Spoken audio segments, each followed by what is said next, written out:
Pocketables weekly-ish news roundup. Hopefully the audio is a bit better on this than last week. I made some adjustments. And for anyone curious, I'm currently utilizing the Samsung Go mic condenser mic that I made a video about a couple of months ago at this point. Excellent little mic. I actually used it in a video that I'm going to mention a little later in this. And if you want to learn more about it, check it out. There'll be a link in the description below. And let's start off with some exciting, not Pocketables news. Is that Microcenter is giving away some really neat free stuff. So the two big headline items, we've got a 256 gig inland SSD. It's just a 2.5 inch SATA SSD, but that's a really nice size, especially for free. I mean, save yourself 30 bucks or so there. And we have one that was purchased. I purchased one of those for a system upgrade a couple of weeks ago, so there'll actually be a video about that SSD in the next couple of weeks. That's already in editing. And like I said, it's nothing to write home about. It's not going to set any new records, but for a system like a Byte 4, or just to have on hand as an available item for a odd laptop or old desktop upgrade, a 256 is a great option. The next item is a 128 gig flash drive and 128 gig micro SD. And these are, once again, they're not going to be any record setters, but 128 gig flash drive is a nice thing to have. I've actually used that exact model 128 gig drive. I think that it used to be a reference point in some of my benchmarks even, because it was just a good example of a run-of-the-mill 128 gig drive. Now those two items are for new customers only, or people who have access to too many phone numbers. So those are going to be for, you get to pick one basically. The next two items, it's for everyone. They just take your email. It's a 32 gig flash drive and micro SD combo, which would be a great example. I think I mentioned that you could use up to a 32 gig flash drive when I made my Windows 10 install, and a free 32 gig micro SDs, nothing to just ignore either, as well as free Bluetooth headphones. And they're not the world's greatest headphones, but if you've got a kid with a smartphone that breaks headphones all the time, I mean, free headphones are nice to have around. The next item up, I guess we'll get all the financial news out of the way first. Western Digital, there is a lawsuit against them for using SMR drives in their WD Red lineup, which I think I mentioned in News Roundup earlier this year, somewhere around April. And basically these drives don't perform the way they should, especially if you use them in a multi-drive array when you're expecting to have a CMR drive. So they have announced they've reached a settlement, and you can go file for your claim now. And the way this is going to work out is there's a minimum that's being defined, and you're kind of going to want to hope that not everyone files for a claim. So if you had a 2 or a 3 terabyte drive, you're guaranteed to get $4.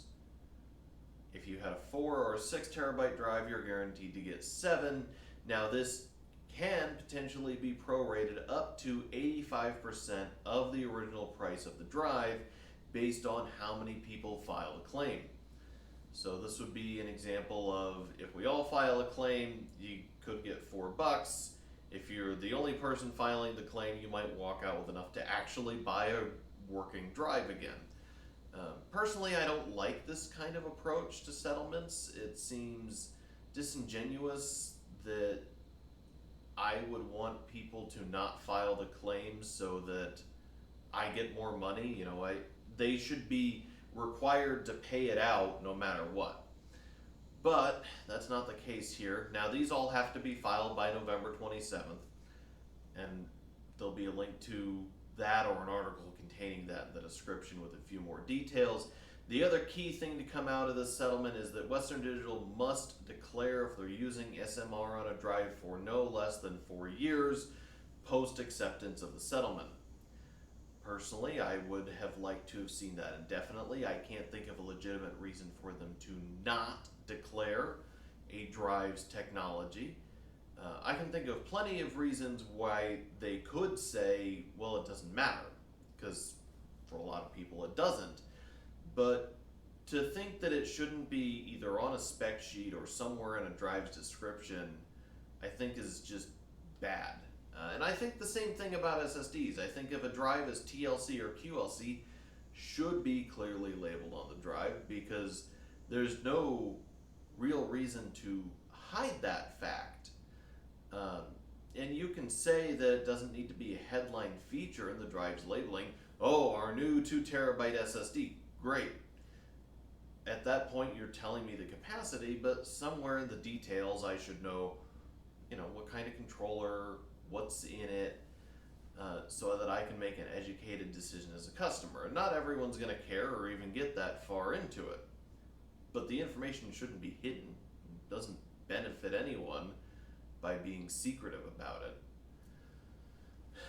So anyway, that's everything we've got on the financial side of things. Getting into some more exciting stuff. More exciting. So Samsung has apparently decided that they hate people who unlock their phones. The Galaxy Z Fold 3 disables its camera when you unlock the bootloader. Now, this has happened before. I think Sony made an attempt at this back in 2013.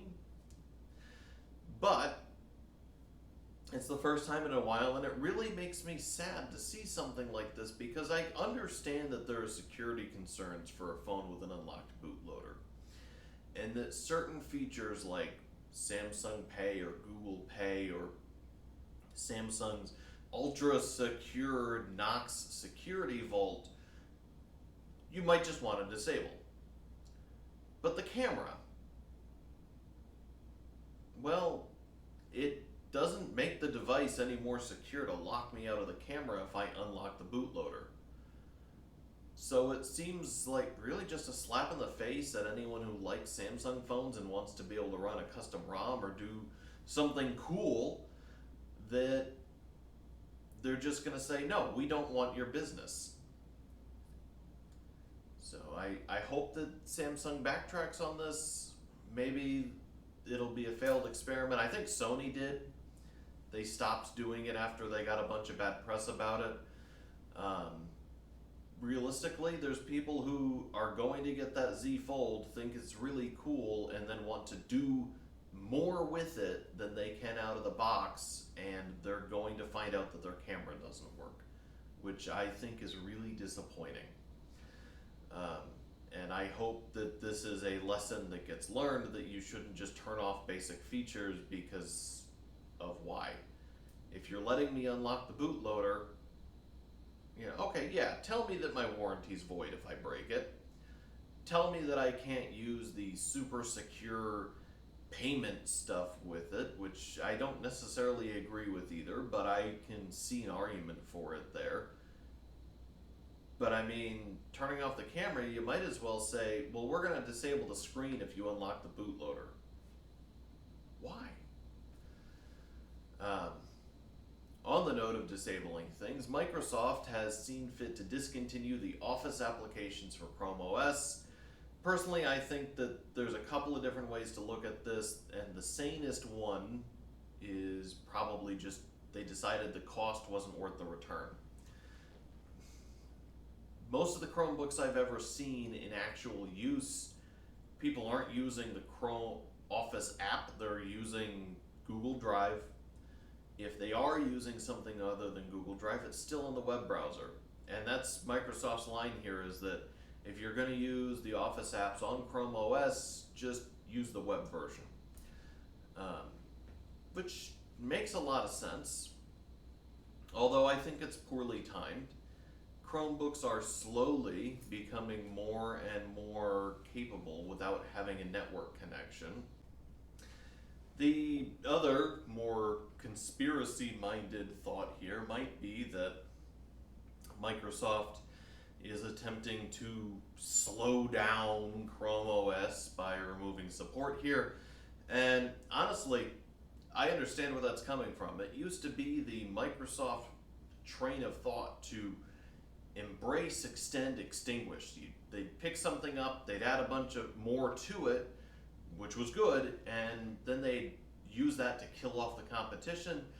I don't really think that's the case here because Office on ChromeOS didn't have a huge install base that I think that taking this away is going to hurt it. And that's just my 2 cents there. Let me know what you think in the comments below. Next up, and I'm sure some of you will be very excited to hear this, there's a video about it, and you can see it in the description below, but Pocketables is going to be making available for at least the next month or two a public Minecraft server, and we're going to be running that on a Byte 4, and I'm going to do it while it's running on PoE because let's show off what it can do with all of the features. So that Minecraft server is going to be using Spigot on top of Debian Linux, courtesy of Turnkey Linux, inside of a Hyper-V container. And there's a couple of reasons for this. This lets me take regular checkpoints, and it lets me make it portable. So I actually built it on my P50, which let me do a very convenient record using OBS. And now I can move it to the Byte 4 and just turn it on there, and it's all ready to go. We're going to set it up. We're going to use 3 of the 4 CPU cores. I'm going to give it 8 gigs of RAM. This leaves me with 1 core for something else, management tasks, whatever else may have you. And then as far as mods go, because we are running on Spigot, I know at least I'm going to run MCMMO. I would give you the URL right now, but I'm still playing around with a couple of different anti-griefing mods, trying to settle on the one that I like the most. If you have a suggestion for that, let me know in the comments and I'll take time to evaluate that. Basically, by the time the next one of these videos goes live, the system should be up and I'll be announcing that, hey, here's the URL. And I will put that in the description as a pinned comment, both in this video and the video where I built the server itself. Maybe I'll do a big announcement video. I don't know. Let me know. So, and then finally, Extra Life is still up and running. Sharkims is still running his fundraiser for Extra Life, I should say. They're still raising money to unlock that third PC, that Cooler Monster sponsored build that we mentioned the last time. Like I said, go check it out, look it up. I'm currently working with Sharkims to get his 24-hour stream up on YouTube. Unfortunately, that has to be cut up into a couple of chunks because I want to say they cut down the video duration for channels at a certain level to like 8 hours, which is perfectly fine for me. The longest video that I've ever actually started with even was about 5 hours of footage. So I don't have any issue with an 8-hour limit, but when you do a 24-hour stream, that can be something you run into. Finally, I just want to thank anyone who helps support Pocketables, either by supporting us on Patreon or using our Amazon affiliate links. It is support like that that helps keep videos like this coming. And by the way, I'm open to ideas. If there's something that would make you say, hey, I want to support you on Patreon, but I want this out of it, let me know in the description below or send me an email. My email is daniel.smith@Pocketables.com. I'm open to expanding how we work on that and collaborate with the audience to try and help bring you guys the content that you deserve. I also want to thank Electrix, as always, for providing our opening and closing themes.